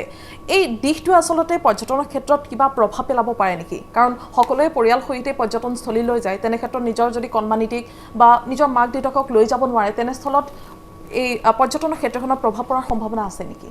হয়, নিশ্চয় প্ৰভাৱ পৰিছে। আপোনাৰ যদি নিজৰ পৰিয়াল এটা আছে, আপোনাৰ সৰু ল'ৰা বা ছোৱালী আছে,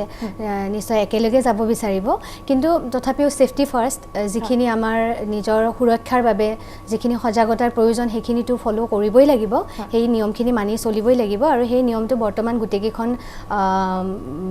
নেশ্যনেল পাৰ্কতে মানি থকা হৈছে যে পৰিয়ালৰ 60 ঊৰ্ধৰ লোকে, আমি নিজৰ পৰিয়ালৰ লোককে বাহিৰলৈ ওলাবই দিয়া নাই, যিখিনি আমাৰ বয়সস্থ মানুহ আছে। গতিকে সকলোৱে সেই ক্ষেত্ৰত সাৱধান হৈছে। আৰু এটা কথা যে আজি কাজিৰঙা বা মানস হওক, এইখিনি আমাৰ মানুহে ফুৰিছে, লোকেল মানুহখিনিয়ে গৈছে তাত, অন্তত ৰিজৰ্টখিনিত কণ্ট্ৰিবিউট হৈছে, বা আমাৰ যিখিনি এলিফেণ্ট চাফাৰী, জীপ চাফাৰীৰ লগত জড়িত হৈছে তেওঁলোকৰ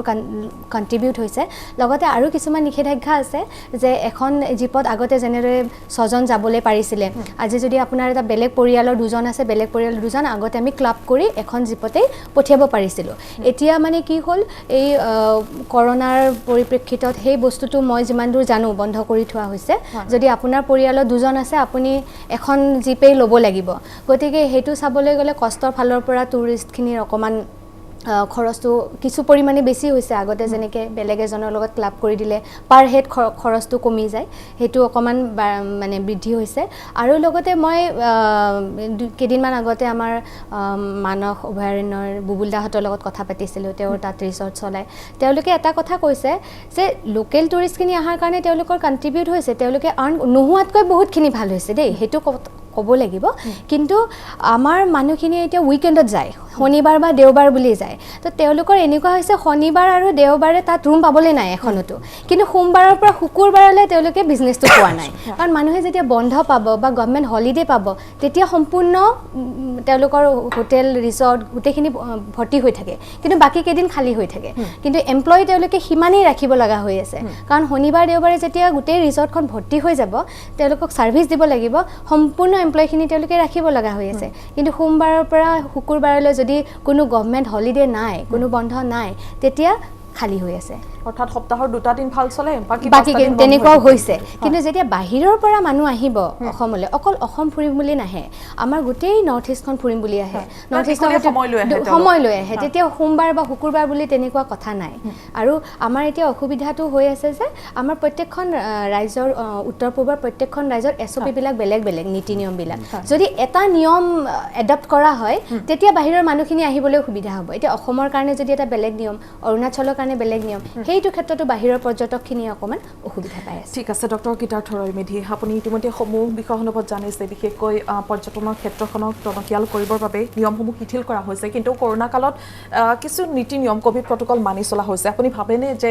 এই সংক্ৰমণ ৰোধৰ বাবে সেই সমূহ ব্যৱস্থা পৰ্যাপ্ত হয়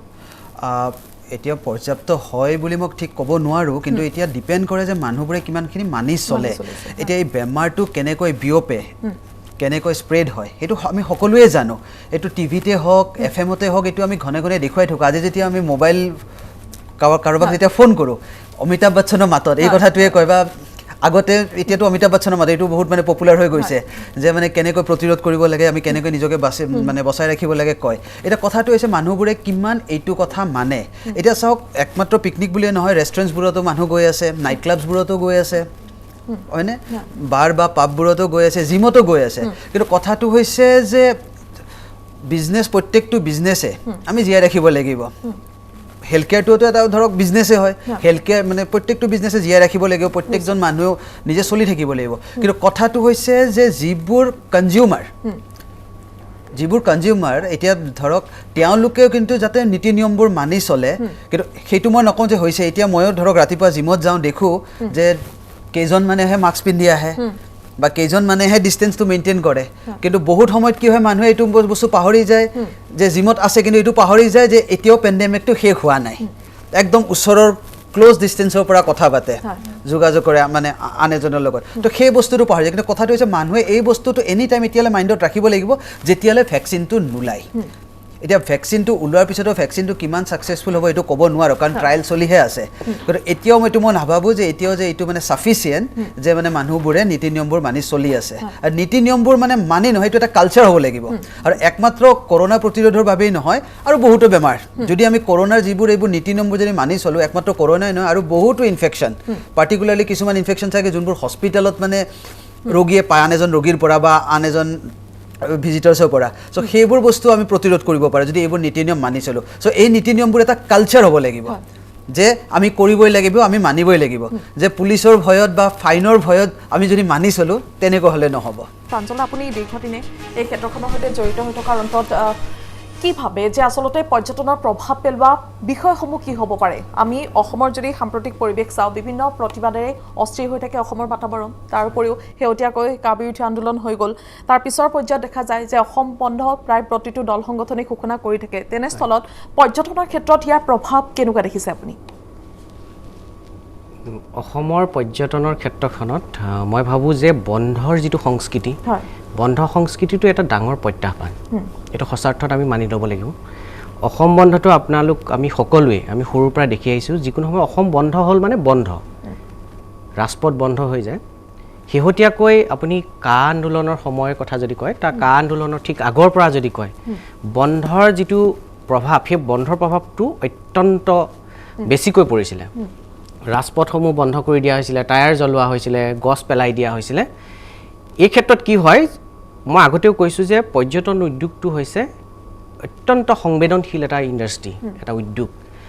ভেৰি চেনচিটিভ এটা ইণ্ডাষ্ট্ৰী আৰু অসমৰ পৰ্যটনটো নহয় অত্যন্ত কষ্ট কৰাৰ ফলত মই অসম টুৰ অপাৰেটৰ এছ'চিয়েশ্যনৰ মই যিহেতু পাব্লিচিটিৰ দায়িত্বত আছোঁ মই বৰ্তমান আমাৰ আজি 100জনমান টুৰ অপাৰেটৰে কাম কৰে এই টুৰ অপাৰেটৰসকলে বিগত বছৰ ধৰি তেখেতলোকে অসমৰ বাহিৰত গৈ অসমক পাব্লিচিটি কৰি আহিছে,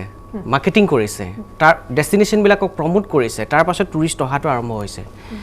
মনীষা, আমাৰ পৰ্যটনৰ মূল মন্ত্ৰ এটা আছে, এইটো হৈছে যে অতিথি দেৱো ভৱ। আমাৰ কাৰণে গেষ্ট ইজ লাইক গড।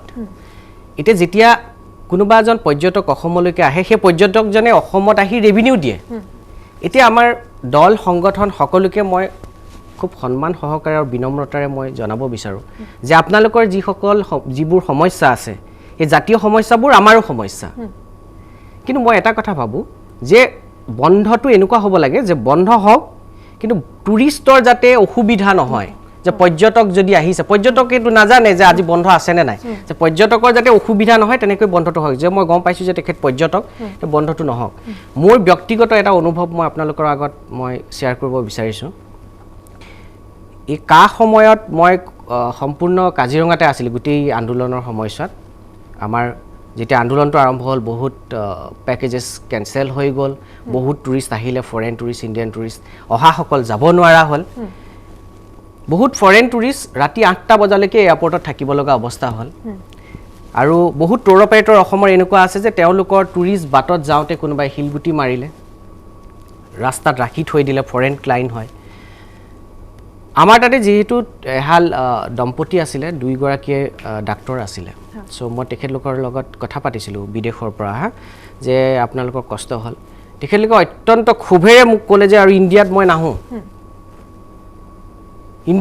গোটেই যেতিয়াৰ পৰা আহিলোঁ তেতিয়াৰ পৰা গোটেই নিশা আমি ট্ৰেভেল কৰিছোঁ। তেখেতলোকে ৰাতি 4টা বজাত গুৱাহাটীৰ পৰা ওলাই পেলাই কাজিৰঙালৈকে যাব লগা হৈছে। কাজিৰঙাৰ পৰা মিডনাইট 2টা বজাত মানুহ ওলাই আহিব লগা হৈছে। এই যে গ্ৰাউণ্ডত যি অসুবিধাখিনি হৈ থাকে, তেওঁলোকে ইয়াৰ পৰা এটা মধুৰ স্মৃতি লৈ পেলাই উভতি নাযায়, তেওঁলোকে ইয়াৰ পৰা এটা তিক্ততাপূৰ্ণ অভিজ্ঞতা লৈ যায়। মই ভাবোঁ যে আমি অসমৰ পৰ্যটন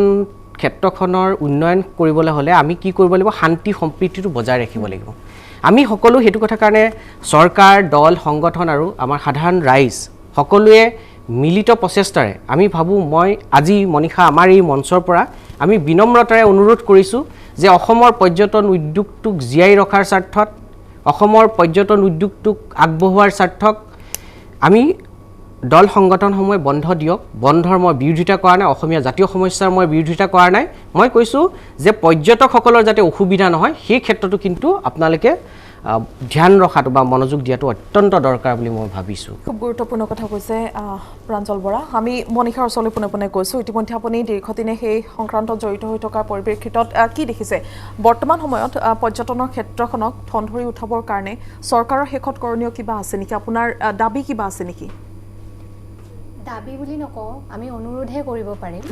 কথাটো প্ৰাঞ্জল দাই ঠিকেই ক'লে, যিখিনি বন্ধ, এই বন্ধ সংস্কৃতিটোৱে আমাক অসুবিধা দিছে। সেইটোৰ ক্ষেত্ৰত আমাৰ দল সংগঠনখিনিৰ যিখিনি কৰণীয় আছে, একদম ৰুট লেভেলৰ পৰা যিখিনি মানুহে তেওঁলোকৰ কাৰণেও কাম কৰে, সেই মানুহখিনিক এডুকেট কৰিব লাগিব যে আজি যদি মই কেৰেলালৈ যাওঁ, মই নিজৰ অভিজ্ঞতা হৈছে তাত কিন্তু বন্ধ হৈ আছিলে, মই যেতিয়া টুৰিষ্ট আছিলোঁ মোক কিন্তু যাবলৈ দিছে। তাৰ লোকেল মানুহৰ ইফালে সিফালে অহা যোৱা কৰিব পৰা নাই, কিন্তু মোক সেই ক্ষেত্ৰত অসুবিধা হোৱা নাছিলে। আমাৰ গাড়ীখন ধুনীয়াকৈ যাব পাৰিছে। আমাৰ ইয়াতে সেই কালচাৰটো এতিয়াও অহা নাই। সেই বস্তুখিনি বন্ধ কৰাৰ কাৰণে বা সেই মানুহখিনিক আমাক সামগ্ৰিকভাৱে সকলোকে এডুকেট কৰাৰ ক্ষেত্ৰত চৰকাৰ হওক, দল সংগঠন হওক, মুৰব্বীসকলে সেই দায়িত্বটো ল'ব লাগে। আৰু বৰ্তমান পৰিপ্ৰেক্ষিতত মই এটা কথাই ক'ম, যিহেতু মই ইয়াৰ আগতেও কৈছোঁ, আমাৰ বাহিৰৰ পৰা অহা পৰ্যটকসকলে নৰ্থ ইষ্টখন ফুৰিম বুলি আহে। আমাৰ যদি গোটেই উত্তৰ পূবৰ ৰাজ্যৰ মুৰব্বীসকলে, উত্তৰ পূবৰ ৰাজ্যকেইখনে মিলিত হৈ এটা ইউনিফৰ্ম এটা ৰুল মানে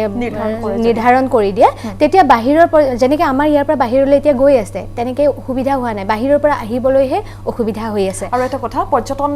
ক্ষেত্ৰখনৰ সৈতে যিহেতু আপুনি জড়িত, বৰ্তমান পৰ্যটন ক্ষেত্ৰসমূহত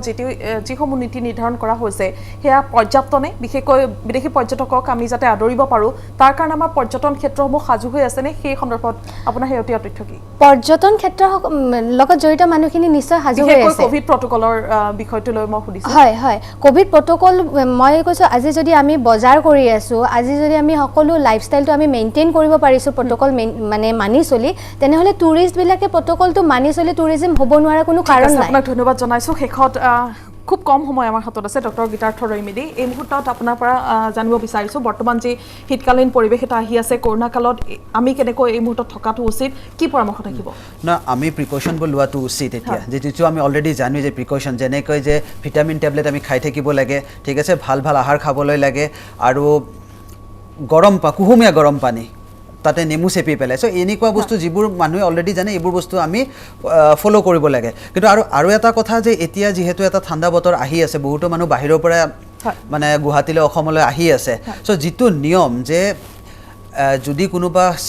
মানে হস্পিটেলত গৈছে বা কোনোবা হেল্থ কেয়াৰ অৰ্গেনাইজেশ্যনলৈ গৈছে যাতে তাতে যদি টেষ্ট কৰাব দিয়ে কিবা কাৰণত তেওঁলোকে যাতে মানে সেই টেষ্টটো কৰাই কাৰণ এটা স্ক্ৰিনিং পাৰপাছত এইটো অতি দৰকাৰী এই বস্তুটোৰ পৰা যাতে তেওঁলোকে আঁতৰি নাথাকে ডক্টৰ ৰৈমেদী আপোনাক ধন্যবাদ জনাইছোঁ আপুনি আমাক সময় অকণমান দিলে লগতে মনীষা দাস প্ৰাঞ্জল বৰা আপোনালোককো ধন্যবাদ জনাইছোঁ ভূপালী শৰ্মা বাইদেউ আপোনাকো ধন্যবাদ জনাইছোঁ দৈনন্দিন ব্যস্ততাৰ মাজতে আপোনালোকে এইকণ সময় দিলে সকলোকে ধন্যবাদ জনাইছোঁ আৰু শেষত আশা কৰিছোঁ পুনৰ স্বাভাৱিক হওক পৰিৱেশসমূহ পৰ্যটনস্থলীসমূহ পুনৰ জীৱিত হওক কাৰণ এয়া আমাৰ কাৰণে এক সম্ভাৱনাৰ স্থল কাৰণ পৰ্যটন ক্ষেত্ৰ যিমানে বিকশিত হ'ব সিমানে ৰাজ্যখন বিকশিত হ'ব এই কথা সকলোৱে জানে আৰু পিকনিক স্থলীলৈ আপোনালোক যাওক কিন্তু সকলো ধৰণৰ কোভিড প্ৰট'কল মানি চলিবলৈ চেষ্টা কৰক প্ৰতিগন্ধময় পৰিৱেশৰ আপোনালোকে সৃষ্টি নকৰিব কাৰণ এই পৰ্যটন ক্ষেত্ৰসমূহ অসমৰ সম্পত্তি শেষত সকলোকে ধন্যবাদ জনাই বিদায় লৈছোঁ মিড মৰ্ণিঙৰ পৰা ধন্যবাদ